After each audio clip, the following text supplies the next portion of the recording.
This is Iron Geek on our way to Notacon 2007. I'm joined here by the Packet Sniffers, Zach, Dorsman, and G. Hopefully it should be a good weekend. I plan on recording the things we see, events we participate in, various objects and things that people bring to the con. Should be a good time. The guys at the Packet Sniffers decided to bring a whole lot of stuff with them. All sorts of projects they're going to be showing off at Notacon this year. Should be able to see Geeks Unleashed and a few other odds and ends which we'll probably explain later on. You mind explaining what we're doing here? I'm setting up our radar.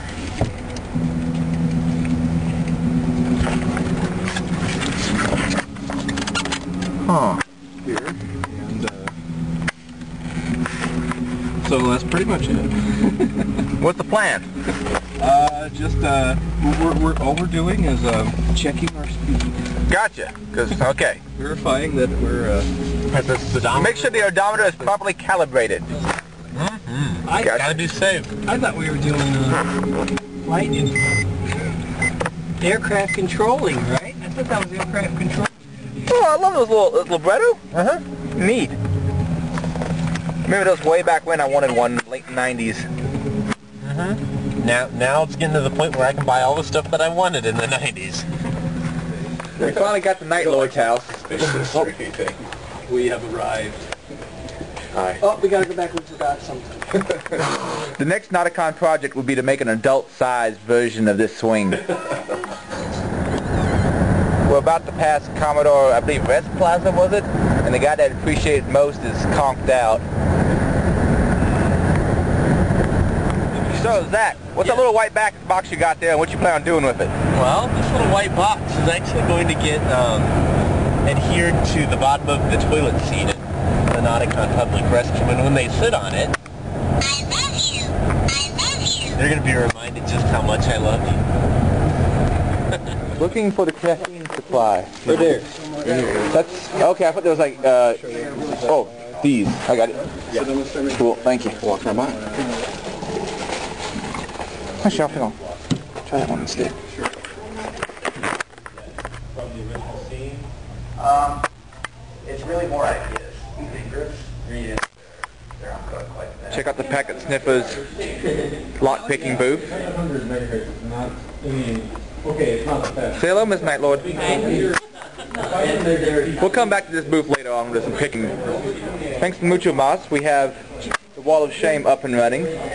Thank you very much. You're welcome. Very nice. And this is, of course, the... Let me see if I can log into the router now over the wireless. And this is the network ops for Notacon. Say hello. Hey, Slick, what's up? Yo, what's going on, man? Hi, Al. What's Teleco? I'm sorry? What's Teleco at? I have no idea. He's not He's supposed to, I gave him my phone number so he can give me a call when he gets up here. Yeah, we're... And I see the lock picking is all set up. I'm just entertaining myself.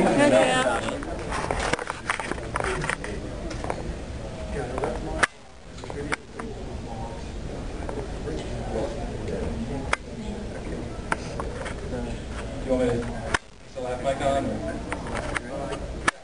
Okay. All right, great. Get that right. Well, hi everyone, thanks for coming. Sorry for the technical delay. My name is Jim Leonard.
So the on the Bluetooth USB device here, what we did was, what's interesting, how the whole story started, I was at a company meeting discussing security within the company with Gartner.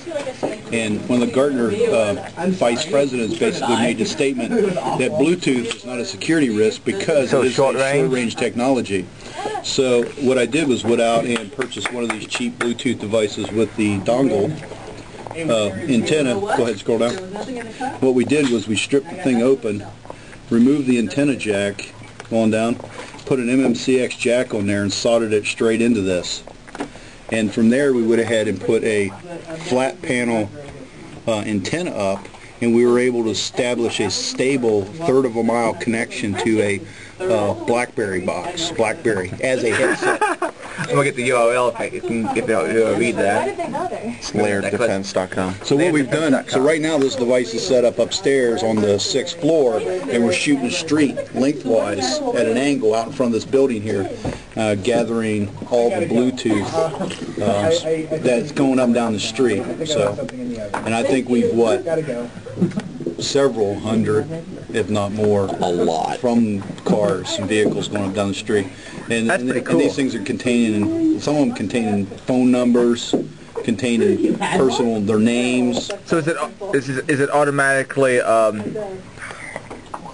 thinking loose nothing them? No, we're not actually using any tools other than just gathering, just sniffing standard Bluetooth information. We're not doing any kind of... What all tools do you have on it? I see how you modified the hardware. What all software tools do you have on there? Oh no, you're putting me on video now. Oh, you want me to stop that? It's okay. We're using BT Scanner, and it was in the default installation of Backtrack too.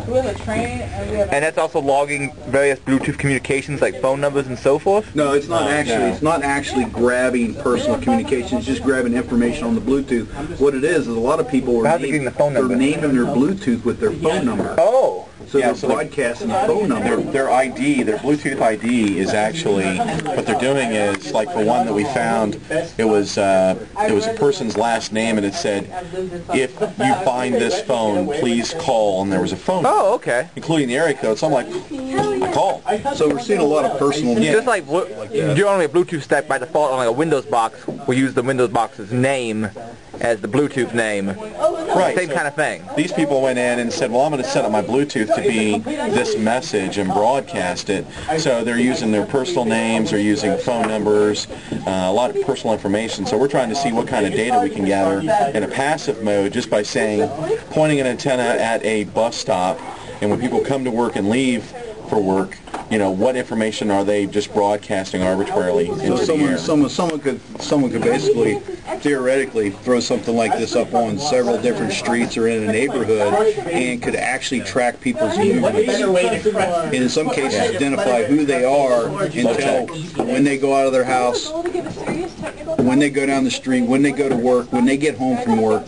All this information can be gleaned just by gathering this broadcast data in the air on a day-to-day basis from average Bluetooth phones, headsets that they have turned on with Bluetooth enabled. Now, how many devices out there, what percentage of devices nowadays would you say have Bluetooth discovery turned on by default? Well, last year, we were actually monitoring some Bluetooth last year, and we didn't hardly pick up any devices last year. So I'd say there's been a significant increase in the amount of Bluetooth devices over the last year. Now, I know when I got my Motorola Q recently, Bluetooth discoverability was turned off by default. And I know you can find a non-discoverable device by like brute forcing through all the, they don't use the term MAC addresses, but basically they're like MAC addresses, the Bluetooth address. The BD address? Yes. And if you brute force through them and you try to contact that address, even if it's non-discoverable, it'll respond to it. But now I understand that's such a big space now that that's a little bit impractical to use. How many I was just wondering how many devices out there have discovery turned on by default, because I know my Motorola Q had it turned off by default. I'm not sure. At least from Sprint. I think a lot of people are turning it on because they're seeing a lot of devices that they headsets. Yeah, it makes their life easier, right? Because a lot of people want to drive hands-free, so they go out and buy the little ear plug and drive down. The Borg implants. Gotcha. Yeah, exactly. So they're going in and setting up their Bluetooth, and they don't really have a clue about what data that they're putting in there. So some of them, you'll just see like the phone information. It'll be real basic, or it'll say unknown. But then you're getting more people that are putting personal information in there. So you know, Daryl had said something about setting up a script so that you could put a camera on your, you know, hooked to your laptop so that when it sees something that's Bluetooth, have it snap a shot. So now you're taking a picture of the car or the person, whoever's got the Bluetooth. So now you're not only getting that information, you're getting a picture of that individual. So you're talking low-tech surveillance via Bluetooth. Now, someone was telling me about... This will be coming to a paper near you at possibly DEF CON this year, so be on the lookout for that. Yes.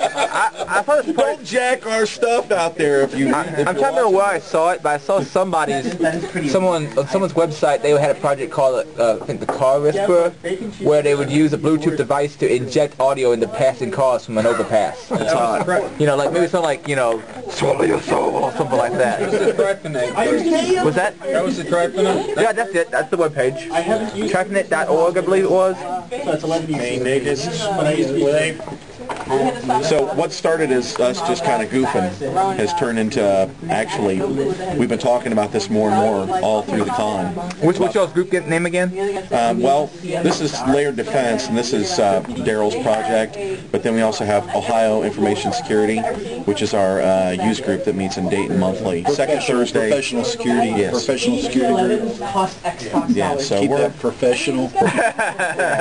we're not It's not a hacker group. yeah, we're not black hats. This here Layered Defense is something I started here about a year and a half ago to handle security research projects.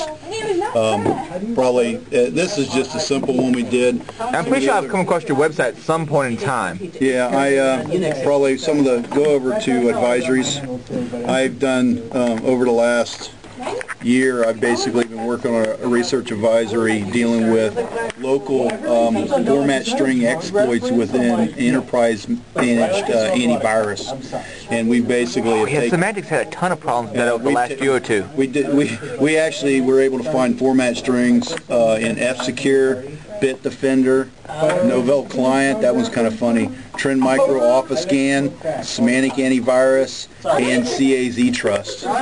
We looked at the top 10, and we've looked at 8 of them so far, or 7 of them so far, and we've taken 5 of them down. With format strings, which is supposed to be considered not really common in the Microsoft world. Even though almost all of these were local exploits except for one, it's still the idea that a format string that shouldn't exist does exist. Thanks for the conversation, guys. No worries. Got it? Notacon bathroom cam? Notacon bathroom cam at Notacon. Someone put a webcam in the bathroom here at Notacon. I think that Stay on there for a second. scoop behind you guys. Because Jason Scott watches you. Yeah, you're covering your... And what's cool is it's pointing right at the stalls.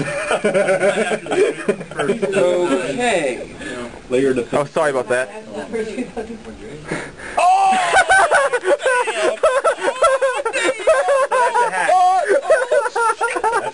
That's wrong on a new level of wrongness. Oh man, that's wrong. Layers upon layers. Of what? For those that don't know who you just saw, have you ever heard of meat spin? You are officially gay. I'm officially gay. Oh, we're also recording for my video podcast that'll be up on irongeek.com here shortly. Sort. Are you doing a video podcast? Not a permanent long thing. It's going to be part of the Hacking Illustrated series, just showing what all went on at Notacon. Oh, you know that bathroom cam thing that the packet sniffer set up? Oh, is that I caught someone on video looking at... NotaconBathroomCam.com? Yes, I caught someone looking at it on camera. You know, Zach, he actually watched 10 people in the con suite viewing that at one time, and the response was, when they saw the image, the first image, they're like, oh, that's wrong, and then the second image pops up, and it's like, oh, that's wrong! So, Wait, does the second image pass the meat spin? what? No, don't say what it is! Sorry. I think you might have killed it already. How many people are actually listening to this right now? None, because we're not live. If anybody is listening to it, please, I need 3 XLR cables. You will get a free MK290. You guys have anything to say to the eventual Hacking Illustrated video? Nope, nothing? How about you? Have fun with that fun. I will. Thank you very much, man. Yeah. I may do a video on drop boxes later on since I'll have that to play with. Yeah. Open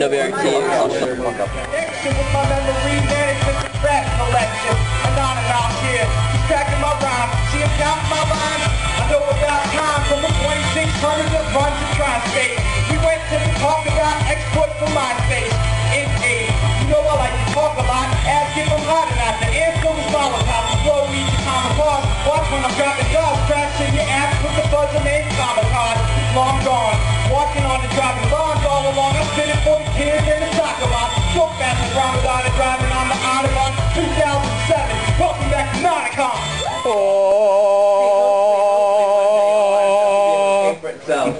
Al, come in, come in. Right, Lord? Stroger, have a drink. Hey, with the man had a drink, and you understand for that body.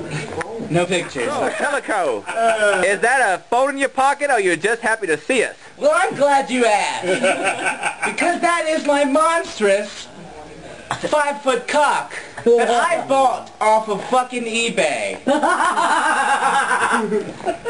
So who sold it to you? Some guy named Al XXX Stroger XXX. I don't know who he is.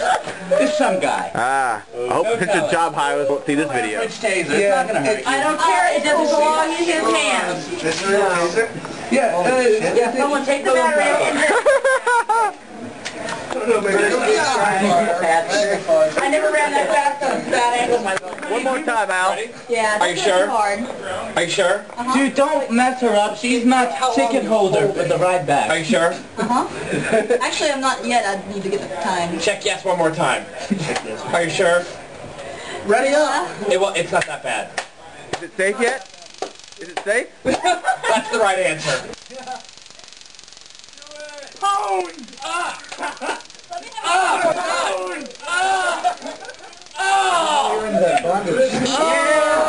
I brought 4 batteries. All night long. You may not be Let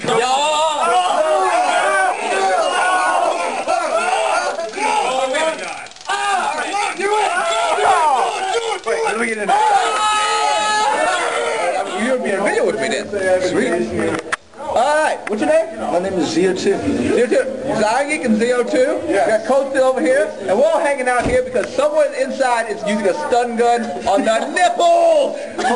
What the fuck is wrong with you? Oh, hi, babe. Why are you getting here so late for? Oh, well, I intended to leave at 11 a.m. this morning from Columbus. Instead, I left at 8 p.m. due to a bunch of delays.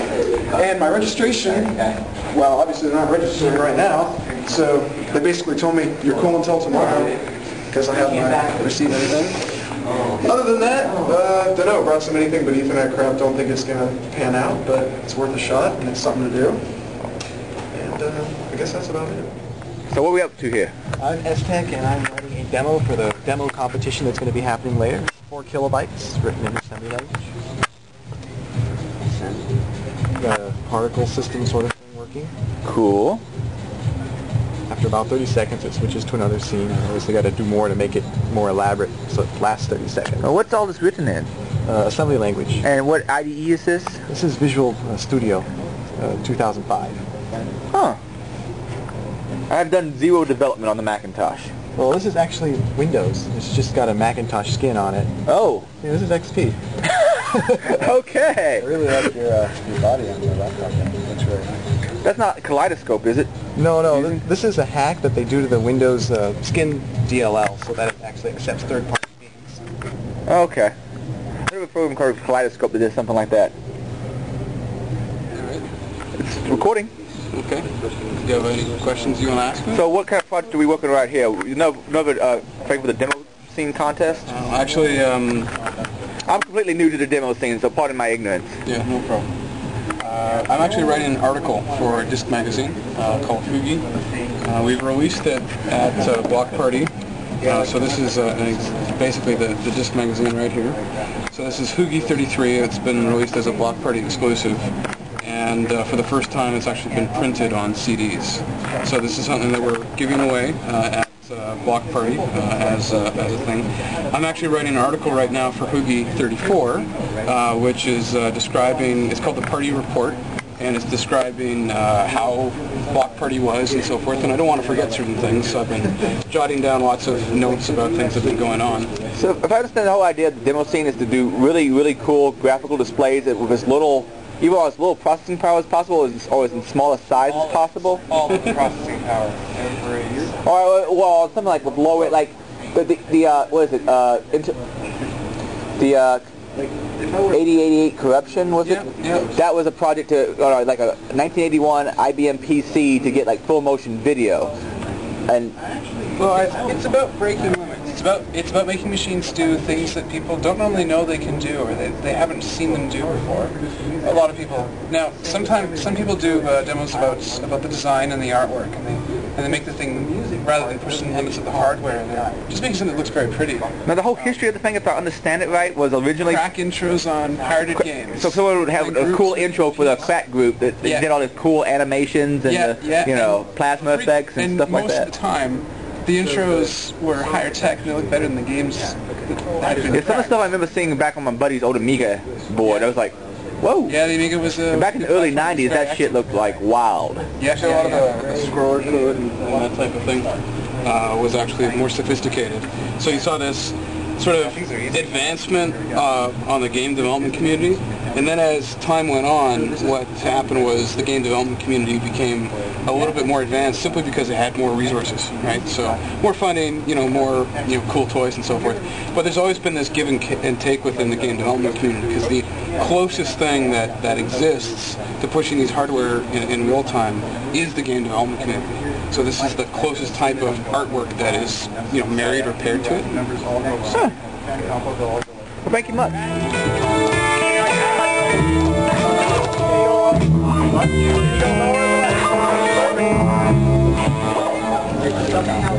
Nathan, what exactly is this you got here? Well, the Hacker Inside logo for Freaknik with a prophylactic. Fucking great night. Fucking awesome, isn't it right? Are you don't give me the picture. Fucking awesome. Hold on. Fucking Hacker Inside, fucking condoms. After this weekend. Don't have a fucking good time. Hey, listen up. Man, that's not like real fun.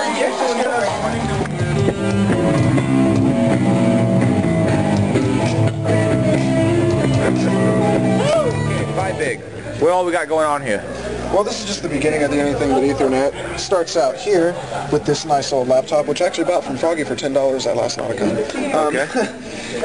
Through the parallel port, Cloves over here. we're turning, not me, we're turning on and off a couple 555 AC oscillators, which are set to well, I've only got two of them hooked up right now, but one of them generates 892 hertz, and one of them generates 3.3 something kilohertz, which are both within the allowed bandwidth of telephone, even though we're not sending this over telephone. And basically the idea behind anything but Ethernet is to send a signal without using Ethernet. Yeah.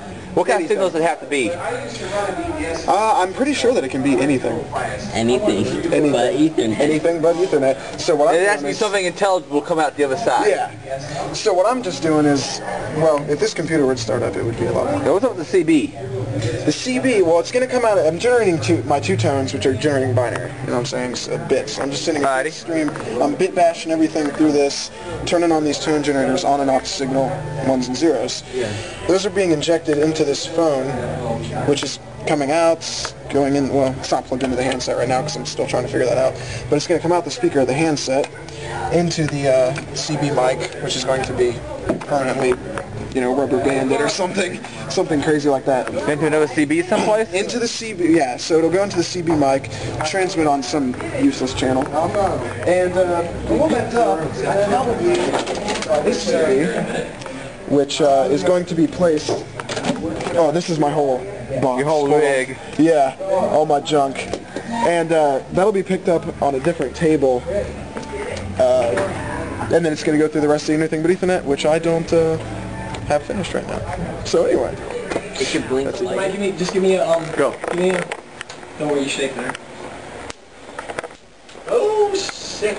Oh, it's in my, Dude, I'm so making one of those. Got it? You going? Yeah, it's going. I thought, did you say got it? Just run around and, burn. Actually, that's a really That's all I got. You should take a picture of my face right next to it so it looks like... Your face is in the picture. You're on fire, man. We're getting ready for day 2 of Notacon. Last night I got to show off the hardware keyloggers I brought to people and how they work. I'll have a video up on my website before long on that. And I'm about to watch a presentation on, I believe, the ramifications of teachers and parents and so forth tracking their children. Should be a good one. Little itty bitty RFID implant.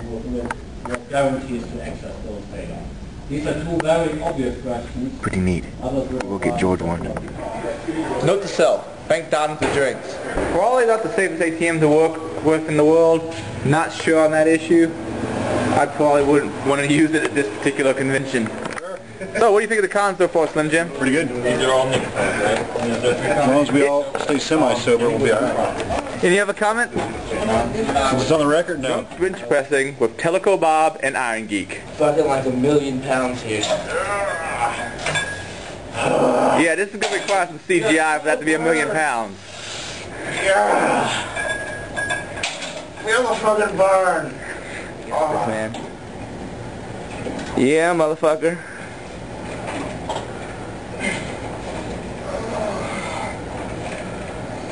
And that is delete shit. Right there. Iron Geek flips. Iron Geek just fucking pones it all. I can't actually peg this machine though. It's actually tougher than the actual free weights.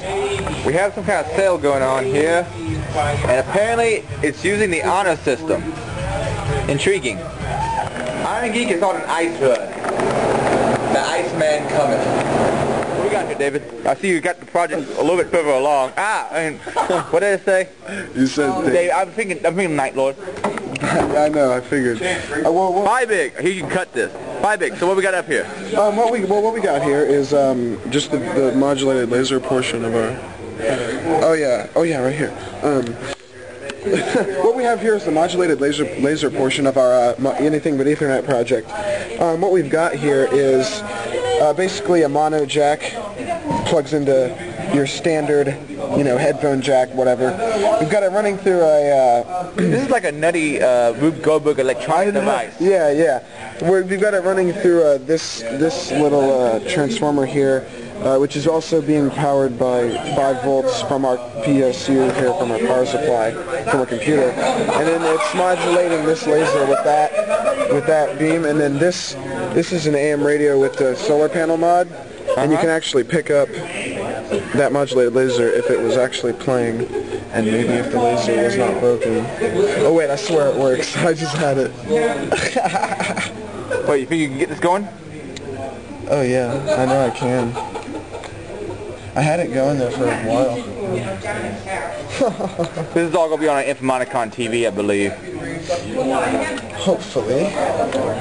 It's just a stupid problem and nothing serious. Because if it's anything... Oh, well that's why. My power supply shorted out. That'll do it.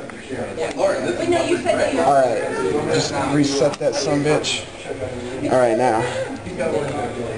now, we can pick up this modulated laser beam on our... Okay. That's pretty neat. And there's no words right now, but it's Jimi Hendrix. I can hear the music. It's grainy, but I mean, that's pretty damn good for the improvise. And what's really cool is that you can actually pick it up. We were all the way on the other side of the room over here. And as you can see, the laser showing up right here on this Cisco box. You might be able to faintly see it there. Yeah. You can still pick it up over here.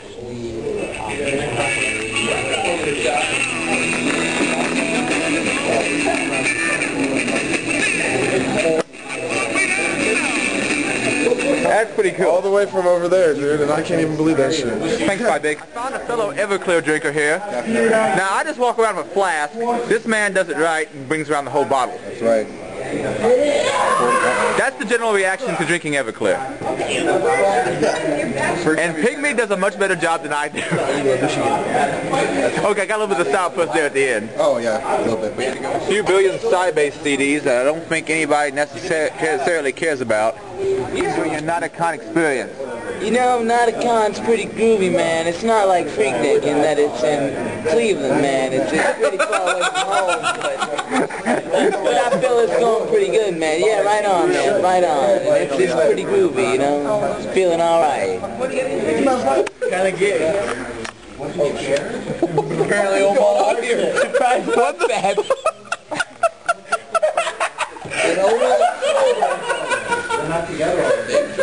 Now we got the anal probe. Their shot. Give you some heat at home. Give you some heat at home. Strong man. Look, I'm can Packing up Geeks Unleashed and getting ready to head back. EVDO, at a HackerCon, the only way to go. Yes, yes indeed. Well, Notacon 2007's over with. Guys, what y'all think? Oh, it was great. Jamming, man. It was cool, man. Another good convention. Yes. Awesome. Notacon bathroom cam. Southside. See y'all next year. See ya in Flushing.